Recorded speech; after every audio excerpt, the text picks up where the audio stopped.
किंतु तुम सीट संख्या बढ़ेब कहीकि ओमेन रिजर्वेशन जोड़ी देकी उद्देश्य गोटे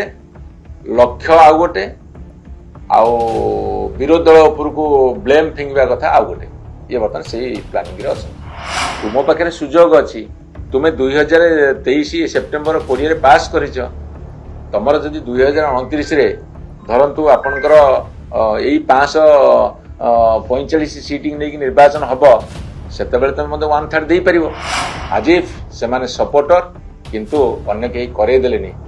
एक कथा कही निजको से बचाइक चेष्टा कर भीतर मनोभाव महिला माने सम्मान न पातु संरक्षण न मिलू यह सत्य कि जदिबा जनसाने बिल रखिबार प्रावधान नाही किंतु यही कथा उपरे आमे सीट संख्या बढ़ाऊचु महिला को अग्राधिकार दबा सम्मान दवाई संरक्षित करिवो आसन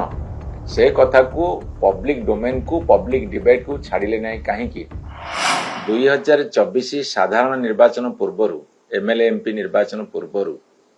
2023 सेप्टेम्बर 20 तारिख रे वोमेन रिजर्वेशन बिल पास होता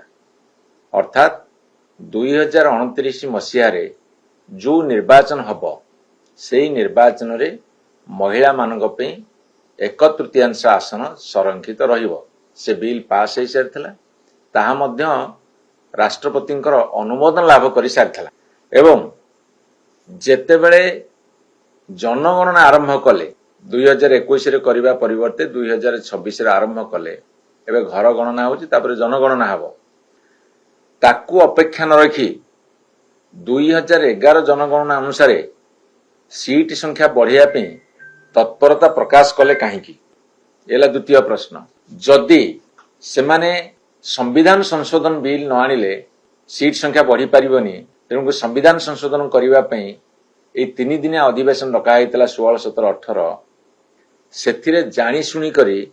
महिला संरक्षण जहाँ पारित हो सारी ताकू पुणी जोड़िले कौन पे एवं आउ गोटे कथा होची बिल जदि आनिले यही समय को कहीं बाछिले जेतेबेले बजेट सेशन चलिला दीर्घ 2 मास धरी सेतेबे आनी पारथांते जेतेबेले एप्रिल 2 तारिख रे सरिला 3, 4, 5 आनी पारथांते किंतु 16, 17, 18 को रखिले का एवं यह सत्य कि जे जो निर्वाचन होउची विभिन्न राज्य रे वर्तमान 5टी राज्य रे विशेषकर वेस्ट बेंगल तमिलनाडु केरला एभली राज्य रे ताकू आखिया रखी एभली गोटे प्रहसन करथिले कि एवं सबुठु बड़ कथा होउची जदि बिल आनिले ताले बिल रो कॉपी को बहु पूर्वरु सांसद मानकु लोकसभा एवं राज्यसभा सांसद मानकु कहीं वितरण करागला नाही बा दियागला नाही एवं तार बहु पूर्वरु कहीं जनसाधारण आगे रखागला नाही जदिबा जनसाधारण बिल रखिबार प्रावधान नाही किंतु यही कथा उपरे आमे सीट संख्या बढ़ाऊचु महिला को अग्राधिकार दबा सम्मान दवाई संरक्षित करिवो आसन से कथा को पब्लिक डोमेन को पब्लिक डिबेट को छाड़िले नहीं कहीं संविधान उपरे जो मानकर विशेष ज्ञान अच्छी राजनीति विज्ञान संपर्क जो मानकर विशेष ज्ञान अच्छी एवं साधारण जनता जो शिक्षित जनता एवं साधारण जनता तांको द्वारा एक वितर्क को नेले नहीं कहीं एवं सबुठारु बड़ कथा होची से माने जानी थिले संविधान संशोधन करिबा पई 2/3 सभ्यंकर स्वीकृति दरकार किंतु सेमानक पाखरे 60 रु 70 आसन शॉर्ट पड़ुतला माने संख्या नथिला ता सत्य से बिल आनले कहीं संविधान संशोधन बिल आनले कहीं एवं बिल आनिबा पूर्वरु कहीं प्रधानमंत्री भाषण देई महिला सम्मान देवा को आम बद्ध परिकर बोली प्रचार आरंभ कर कहीं तांकर विभिन्न राज्य रे रैली बाहर कले कहीं लोक माने बुली बुली प्रचार कले जे आम महिला को सम्मान दबा पई ए व्यवस्था करने को जाऊछु ए प्रचार कर आवश्यकता कौन थिला जेतेबेले एमपी माने तार कॉपी पाई नथिले जेतेबेले संविधान विद बा शिक्षित माने कि जनसाधारण पाई नथिले सेतेबेले से प्रचार आरंभ कले कहीं एवं आपण मान कही रखे जेतेबेले गोटे बिल आसीबो एभली गोटे गुरुत्वपूर्ण महत्वपूर्ण बिल जोटा से माने कहउचंती प्रधानमंत्री कहले तांको दल नेता माने भी कहले से गुरुत्वपूर्ण बिल आसला बेले कहीं सबु दलर नेता मान को डाकी एवं बारंबार बैठक करी एक कथा कले नाही। यह सत्य कि जेतेबेले साउथ इंडिया रो जेतोटी स्टेट अछि आपनकर केरल हो, तमिलनाडु हो, कर्नाटक हो, आंध्र हो, तेलंगाना हो, ये समस्त राज्य मिसिले मात्र 60 सीट बढ़ुतला एवं आउ बाकी भारत रे 200 सीट बढ़ुतला एवं यह एक तारतम्य सृष्टि करी देश रे अजथारे गोटे विभाजन नीति को आनिबार उद्देश्य कौन थिला? शह शह प्रश्न आज उंकी मारुची, तार जवाब एमन देई परिबेनी। काहेकि सबो कथा जଣା थाई जेतेबेले सेमाने संविधान संशोधन करिया को आनिले एवं जानिथिले तांकर जो भितिरिया गोटे षडयंत्र अछि ताको सेमाने प्रकाश न करी पारित करिया को चेष्टा करुथिले एवं पारित न होई पारले समस्त विरोधी दल को दोष देई निजर डिंडिम पिटिबा, बाहाबा नबा एवं कुंभीर कांदना कांदिबा एसबु कथा कले काहेकि? यह सत्य कि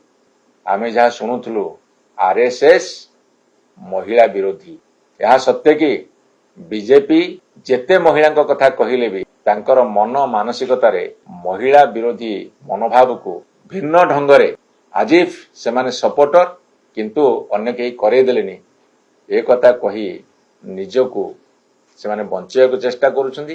किंतु तांकर भीतर मनोभाव महिला माने सम्मान न पांतु बा तांको संरक्षण न मिलु। यह सत्य कि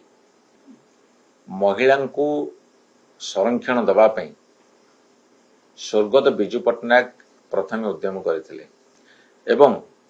परवर्ती समय भारत वर्ष रे 93 मसीह 92 मसीह बिजू बाबू 33% संरक्षण देले।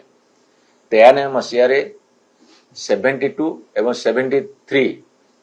कॉन्स्टिट्यूशन अमेंडमेंट संविधान संशोधन करा जाई ग्रामांचल रे एवं सहरांचल रे तांकु 33% स्थान संरक्षण करा गला। 40 लाख निर्वाचित होउछंदी प्रतिनिधि पंचायत राज आरंभ करिकी अर्बान लोकल बॉडी आरंभ करिकी एमपी एमएलए विधान परिषद पर्यंत जेतले होउछंती सेथिरे 15 लाख महिला वर्तमान नेतृत्व भितर को आसीछंती 1/3 रिजर्वेशन जोगु। से तो भारतीय जनता पार्टी कर नथला एवं 50% करथिल नवीन बाबू एवं आउ केतोटी राज्य रे सेतले तो भारतीय जनता पार्टी कर नथला। इतिहास को लुचेले केमती हबो? तुम पाखे सुजोग अच्छी तुमे 2023 सेप्टेम्बर 20 रे पास करिच तमर जदि 2029 रे धरंतु आपनकर एई 545 सीटिंग नेकी निर्वाचन हबो सेतेबेले तमे मते 1/3 देई परिबो किंतु तमे सीट संख्या बढ़ेबो कहि कि ओमेन रिजर्वेशन जोड़ी देई कि उद्देश्य गोटे लक्ष्य आ गोटे आ विरोध दल उपर को ब्लेम फिंगवा कथा आ गोटे ये बर्तमान से प्लानिंग रे अछंती।